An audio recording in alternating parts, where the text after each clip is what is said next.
Sejam todos bem-vindos, sintam-se muito acolhidos por essa casa, que é um hospital de almas, né? E também do nosso corpo físico. Aqui nós viemos buscar o consolo para as nossas dores espirituais e para as nossas dores físicas. Hoje, o tema do Evangelho, aliás, essa semana, né? Nós estamos refletindo sobre o capítulo 3, que tem como título Há muitas moradas na casa do meu pai. E se vocês forem perguntar para os palestrantes, eles gostam muito de falar sobre esses temas. Por quê? Porque a gente ainda não chegou a falar sobre as diferenças morais, né? As nossas dificuldades morais nos mundos. Então, esses primeiros capítulos são muito agradáveis para a gente comentar, para a gente ouvir e também para a gente buscar uma leitura e ter mais uma interpretação. Bom, eu preciso dizer para vocês que mesmo que a ciência terrena não tenha se certificado ainda de que todos os mundos são habitados, todos os mundos são habitados. E eles são habitados de acordo com as características de cada mundo. No planeta Terra, nós temos as nossas características. Em outros planetas, eles têm características diferentes, mas eles são habitados também. E quem é que diz isso para a gente? São os espíritos. Eles é que nos contam isso.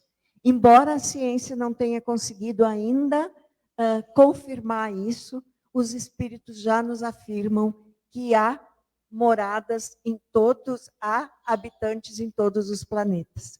Por isso a gente diz, há muitas moradas na casa do meu pai. E elas são diferentes.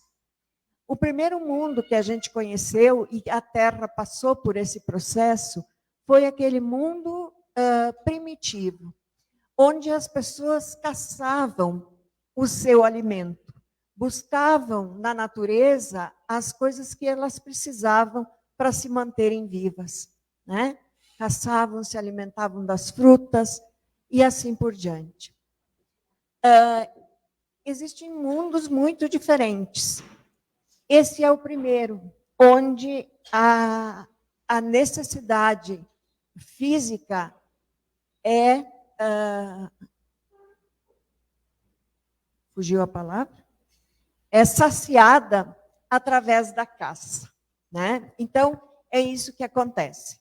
Depois nós temos um mundo de provas e expiações, que é esse mundo em que nós vivemos.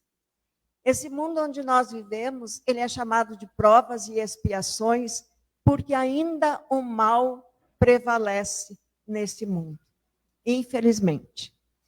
E daí a gente vai olhar para trás e vai pensar assim, bah, mas lá na Idade Média, né, era diferente. As pessoas matavam, existiam as arenas, eles iam lutar, eles se degladiavam, né, e morriam e se matavam em guerras e tudo.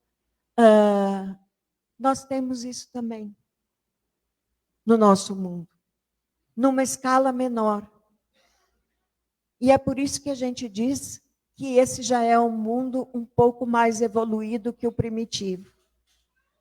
No primitivo, se eu tinha necessidade de comer, se eu tinha fome e eu encontrava um outro ser humano, eu não ia resistir, eu ia matar aquela pessoa para que a gente saciasse a nossa fome. E aí a gente não pode dizer que o homem era carnívoro ou que ele comia as pessoas. Era fruto da necessidade dele. Hoje nós não fizemos mais isso. Hoje, ao invés de ter, por exemplo, grandes centros de lutas, nós temos pequenos ringues. Nós temos pequenos ringues onde as pessoas também lutam, mas de uma forma um pouco mais amena do que quando era num mundo primitivo. O mal ainda persiste nesse nosso mundo. E nós estamos encaminhando agora a algumas literaturas que dizem que até o ano de 2050 a gente passe para um mundo de regeneração. Nesse mundo de regeneração, vai haver uma igualdade entre o bem e o mal. E o bem vai poder se salientar com relação ao mal. Ele vai ser um pouco maior. As pessoas vão ter um pouco mais de condição e elas vão entender as coisas de um modo diferente.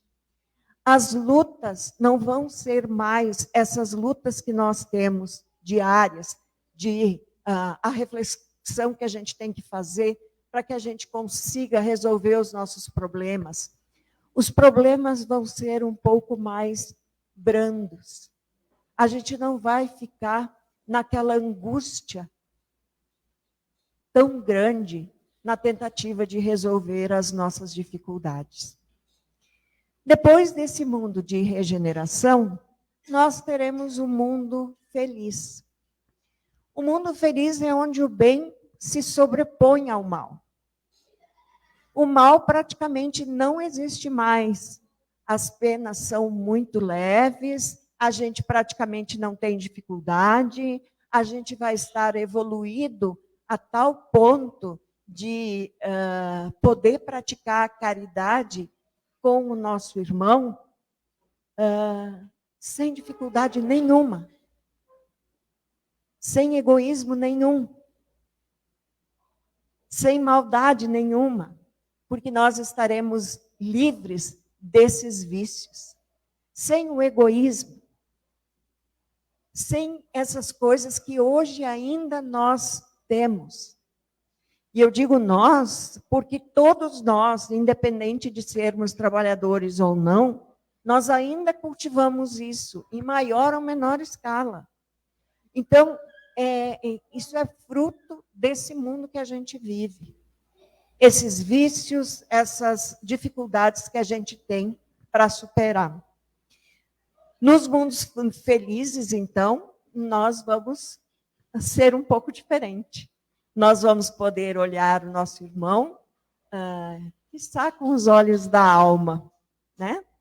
E poder dar a ele tudo aquilo que hoje a gente diz, eu vou ajudar ele, porque quando eu precisar de alguma coisa,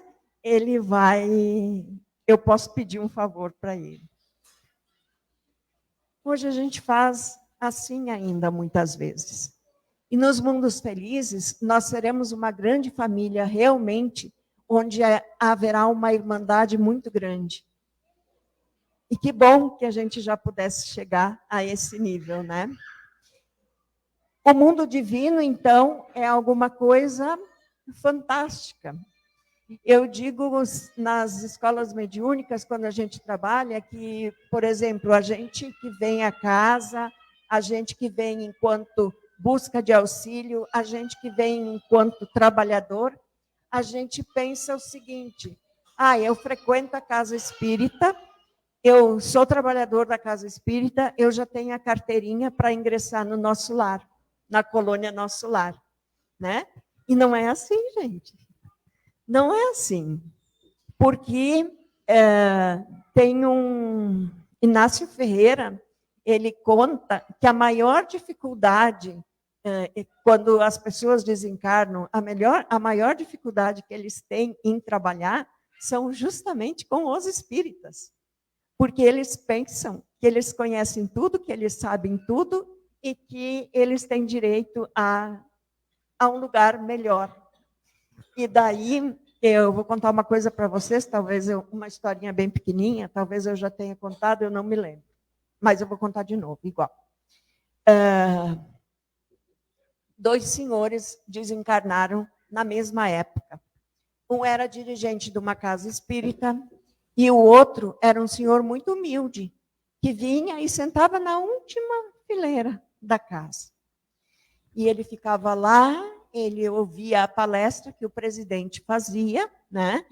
e que ele explanava, várias vezes ele dava, o trabalho dele era esse, enfim. Desencarnaram juntos. Quando eles chegaram lá do outro lado, quem os recebeu separou os dois. E aquele que ficava sentadinho lá no fundo, ele foi para um lugar melhor. E daí, aquele que era dirigente da casa espírita, ele não foi para um lugar tão bom. E ele disse, mas como?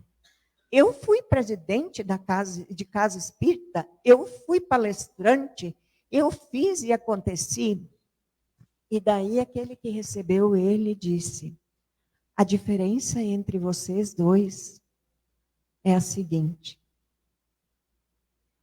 Aquele senhor que sentava lá no fundinho da casa, ele ouvia as suas palestras, saía da casa e aplicava na sua vida, no seu cotidiano. Colocava em prática. Enquanto que o senhor tinha uma retórica muito bonita, mas quando saía da casa espírita, não praticava nada daquilo que dizia. Então, gente, os mundos vão se melhorando a partir da evolução do ser humano. Quando nós vamos evoluindo, quando nós vamos nos melhorando, nós vamos tornando o mundo melhor. Não é o mundo que vai mudar, são as pessoas que habitam esse mundo, né? Então, é tão importante a gente poder ter ciência da nossa prática diária. Antes de falar nos mundos divinos, eu gosto muito de uma frase da Dona Neuci. E eu gosto sempre de citar as pessoas, né, quando eu uso alguma fala delas. Ela sempre diz o seguinte, na oração da noite, ela pede, Senhor, que eu possa receber no dia de amanhã tudo aquilo que eu fiz ao meu irmão hoje. Querem uma reflexão maior que essa? Se a gente conseguisse colocar isso em prática, isso seria maravilhoso. Porque daí nós já poderíamos estar no mundo, nos mundos divinos, onde a gente não precisa caminhar com aquele peso do corpo físico. A gente vai pensar que a gente está, por exemplo, eu estou aqui, penso que eu estou lá na Júlio de Castilhos e lá eu estarei. A gente se desloca com muita leveza. A gente vive em um mundo onde a felicidade é constante. As pessoas que chegam lá não têm mais necessidade de reencarnar, porque elas chegaram a um grau de anjos. Elas estão num patamar de elevado tão grande que não há mais necessidade de voltar. Não há mais necessidade de passar por nenhuma prova, por nenhuma expiação. E a gente, eu tenho duas notícias para dar para vocês. A primeira é que a gente vai chegar lá. A segunda é que eu não sei quando. Porque a gente ainda vai ter que voltar muitas vezes.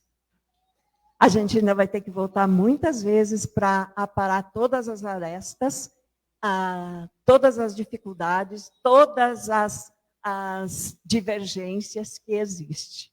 E aí eu vou citar Chico Xavier, que sempre nos orienta, que a gente possa aparar as arestas com as pessoas que caminham conosco enquanto nós estamos lado a lado. Porque na hora que um partir e o outro ficar aqui e houveram diferenças, essas diferenças em algum momento elas vão ser cobradas. E daí pode ser muito pior do que quando eles estavam juntos. E vou dizer para vocês que não é diferente do mundo que nós estamos habitando aqui. Aqui nós não temos hospitais, aqui nós não temos presídios, Aqui nós não temos casa de abrigos. Então, gente, a cada um é dado conforme o seu merecimento e a sua necessidade de evolução. E tenham a certeza que tudo aquilo que nós estamos passando hoje, nessa encarnação, nós pedimos. Às vezes a gente diz assim, bah, mas será que fui eu que fiz essa carta reencarnatória? Será que fui eu que pedi tudo isso? Foi. Fomos nós que pedimos todas essas nossas dificuldades. Por quê? Porque quando a gente está do outro lado, a gente pensa que a gente vai conseguir superar todas essas dificuldades numa grande facilidade. E, infelizmente, quando a gente fica preso a esse escafandro, que é uma palavra que o Carlos gosta muito de usar, né? Esse peso da matéria faz com que a gente, muitas vezes, pense que não foi a gente que escolheu estar aqui com essas pessoas com as quais a gente está. Então, assim, conselho, se fosse bom, ninguém dava, cobrava, né? Procurem fazer da frase da dona Neuci uma prática diária. Vai ter dias que a gente não vai conseguir, mas vai ter dias que a gente vai deitar a cabeça no travesseiro e vai dizer, papai, hoje eu consegui, que eu receba amanhã tudo aquilo que eu fiz pelos meus irmãos hoje. E isso, dizem que quando a gente vai repetindo isso vai se tornando uma realidade. E, quiçá, nós conseguimos transformar esse mundo o mais rápido possível. E estejamos aqui para aproveitar as outras fases desse planeta, né? Ou estejamos aqui todos juntos num outro espaço, num outro mundo, porque não é à toa que nós nos encontramos aqui todas as terças-feiras à noite. Eu gosto de olhar e ver que são rostos bem conhecidos. Nós temos gente que vem pela primeira vez, mas assim, a maioria é aquele pessoal que vem na terça-feira. Então, não é por acaso que a gente está aqui, tá? Fiquem todos com Deus, que nosso Senhor possa nos abençoar e colocar a paz dele no nosso coração. Que assim seja.